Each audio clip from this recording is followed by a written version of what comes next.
여러분, 안녕하세요. 이제 이 책 마지막 내용을 공부합니다. 선생님, 안녕하세요. 오늘 공부하는 내용은 뭐예요? 오늘은 간격과 등분에 대한 공부를 합니다. 간격에 대해서는 지난 수업 때 조금 공부를 했었어요. 윤년의 횟수를 구할 때 간격에 대한 내용이 나왔어요. 네, 이건 책을 읽어보니 별로 어렵지 않더라고요. 책의 문제를 보기 전에 우리 한 가지 생각해 볼까요? 이런 통나무를 잘라봅시다. 만약 통나무를 한 번 자르면 몇 개의 조각이 생길까요? 2개가 생기죠? 그럼 2번 자르면 어떻게 되죠? 3개가 생깁니다.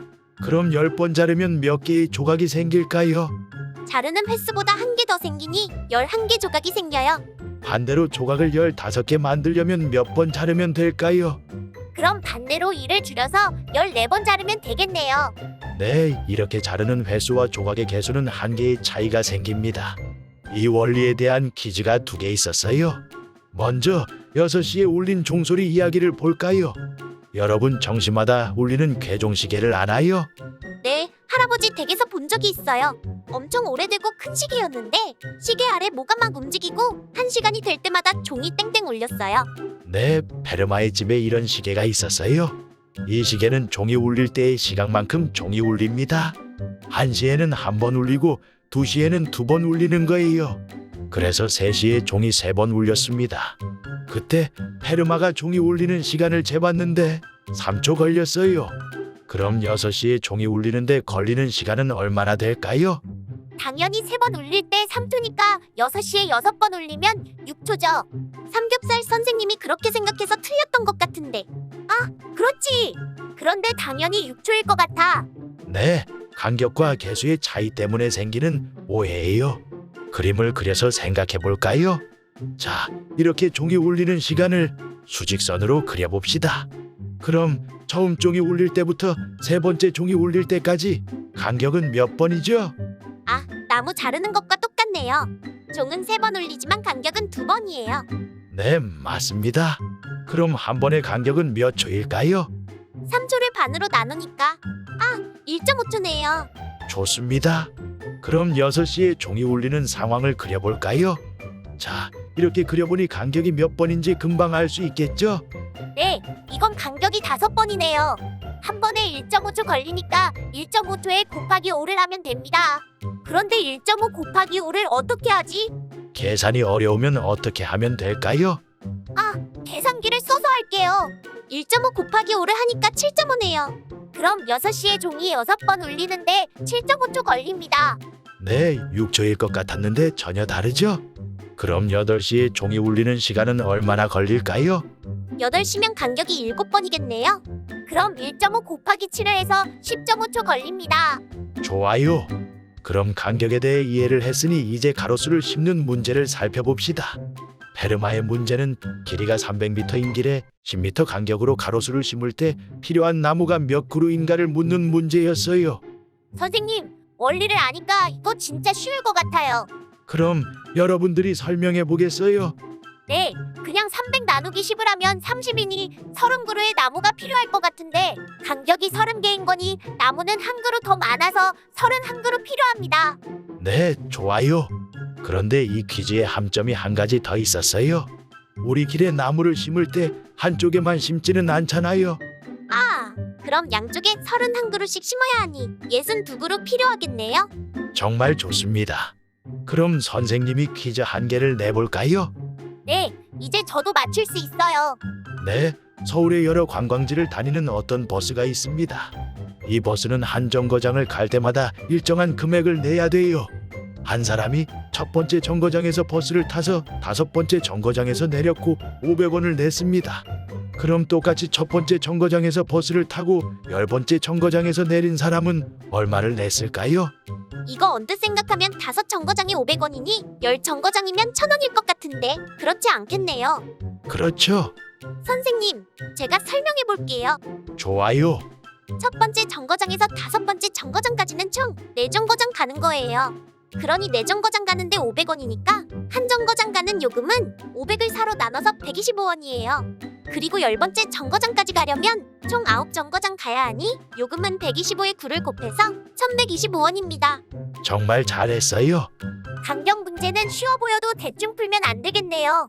맞아요. 쉬워 보여서 대충 생각하도록 함정을 만든 거죠. 자, 그럼 우리 이제 마지막 주제 공부를 합시다. 도형을 똑같이 나누는 방법을 공부할 거예요. 선생님, 이거 할아버지의 유산 문제였죠? 네, 이렇게 생긴 정사각형 땅이 있습니다.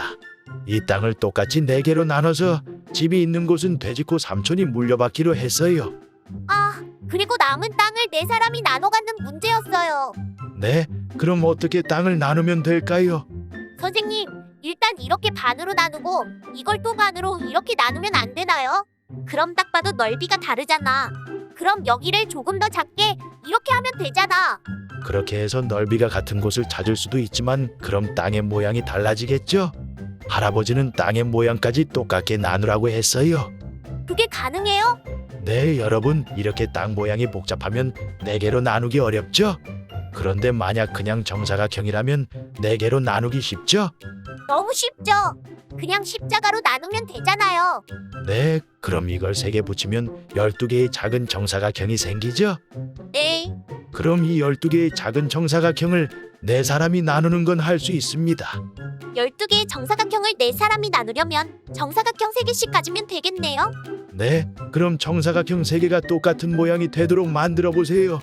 이렇게 일자로 만들면 절대 안 되겠네요. 그럼 기역 모양으로 만들어야 하는데, 이렇게 하면 돼요. 기역 모양을 이렇게 꺾인 곳에 넣으면 남은 부분은 이렇게 채워질 수밖에 없어요. 와, 진짜 이렇게 하니까 똑같은 모양 4개로 나뉘네. 정말 잘했습니다. 결국 더 작은 조각으로 나누는 것이 이 퀴즈의 전략이에요. 그럼 우리 다음 페이지의 퀴즈들도 해결해 볼까요? 먼저 이런 사다리꼴 모양의 도형을 4개로 똑같이 나누는 문제를 해결해 봅시다. 와, 너무 어려워 보이는데. 이것도 더 작은 조각으로 나누는 전략으로 해결할 수 있습니다. 이 도형을 4등분하기는 어렵지만 3등분은 쉽게 할 수 있어요. 선생님, 이렇게 삼각형 3개 그리면 되잖아요. 좋아요. 그럼 삼각형들을 다시 4등분하는 거예요. 삼각형을 어떻게 똑같이 4등분해요? 여러분들이 여러 가지 방법으로 나눠보세요. 이렇게 반으로 나누고 다시 이렇게 반으로 나누면 이건 아니네. 아, 선생님, 이렇게 가운데 점들을 연결해서 삼각형을 그리면 딱 4등분입니다. 와, 이렇게 나눌 수도 있구나. 신기하네. 좋아요. 그럼 이렇게 작은 삼각형들로 나누면 몇 개의 삼각형이 생겼나요? 그럼 총 12개예요. 이 12개의 작은 삼각형을 4등분하면 작은 삼각형 몇 개씩 묶으면 되나요? 3개씩 묶으면 되죠. 아, 알겠다. 작은 삼각형 3개씩이니까 이렇게 나누면 돼요. 정말 잘했습니다. 그럼 아래 문제도 해결해 볼까요? 선생님, 이건 제가 도전해 볼게요. 좋아요. 정사각형이 5개잖아요. 그런데 이걸 4등분해야 하니 먼저 정사각형을 이렇게 작은 정사각형 4개로 나눠요. 네, 그 다음 어떻게 하죠? 그럼 작은 정사각형이 20개 생겼잖아요. 그럼 5개씩 묶으면 됩니다. 어떤 모양으로 만들면 될까요? 일자 모양은 안 되네요. 그럼 기역 모양으로 할까? 그런데 양쪽이 똑같으니까 가운데를 보면 3개보다 길면 안 될 것 같아. 아, 그럼 여기에 이렇게 3개를 붙이고 남은 2개를 이렇게 붙이면 되겠다. 이렇게 위에 2개 하고 여기 1개를 넣으니까 그럼 딱 맞았어. 정말 훌륭하게 잘 해결했습니다. 그럼 다음 페이지에 2 문제가 있어요. 선생님, 이건 저희가 할게요. 좋아요. 영상 마지막에 정답이 있으니 도전해보고 여러분들이 찾은 방법이 맞았는지 확인해보세요. 그럼 오늘 수업은 여기까지입니다. 그동안 다양한 주제로 공부하느라 힘들었을 거예요. 고생 많았습니다. 우리 또 다른 책으로 만나면 좋겠어요. 선생님, 그동안 정말 재밌고 신기한 내용들 알려주셔서 감사합니다. 저도 선생님처럼 많은 연구를 하는 사람이 되고 싶어요. 네, 포기하지 않고 도전하면 됩니다. 그럼 여러분 여기까지예요. 안녕.